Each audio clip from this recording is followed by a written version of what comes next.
పనికి ఉంచుకుంటానికి బానిసకి తీసుకెళ్ళిపోతున్నారని ఆమె మొరపెడుతుంది ఎలీషాకి. ఎన్నాళ్ళ నుండి దేవుడు వాళ్ళు ఆపుతున్నాడో, ఆ బాధలు ఎన్నాళ్ళ నుండి ఉన్నాయో, ఎన్నాళ్ళ నుండి ఆమె శ్రమ పడుతుందో, ఎన్నాళ్ళ నుండి ఆ కష్టంలో ఉందో, కానీ ఎవ్వరు కూడా మన ఇంటి దగ్గరికి రాలేదు. కానీ ఎలీషా వచ్చినప్పుడు ఆమె ఏమంటుంది తెలుసా? అబ్బో, వాళ్ళు ఇప్పుడు మన ఇంటికి వచ్చి ఉన్నారు. ఎందుకు? తన కుమారులిద్దరిని కనువారిగా తీసుకొని వెళ్ళడానికి వచ్చి ఉన్నారంట. అంటే అప్పుడు దాకా దేవుడు వారికి ఏమీలా ఆజ్ఞ. మీకేమర్థమవుతుంది? మీరు ఏదో ఎంత ఇబ్బందుల్లోనో ఇరుకుల్లోనో మేము ఎదగాలి, వాళ్ళని చూసాను ఏమని చూసాను ఇక్కడికి మన క్రైస్తవులకు పట్టదు. అలాంటి పెట్టుకోకండి. దేవుడు ఇస్తాడు. దేవుడు ఇచ్చిన దాంట్లో మనం ఏం చేయాలి? సర్దుకు. నువ్వు ఎంత ఉంటే అంత సర్దుకుపో.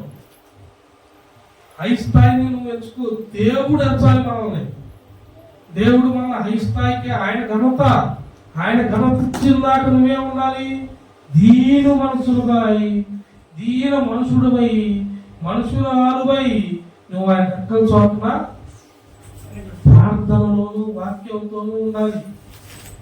ప్రార్థన వాక్యమే నడిపించేది.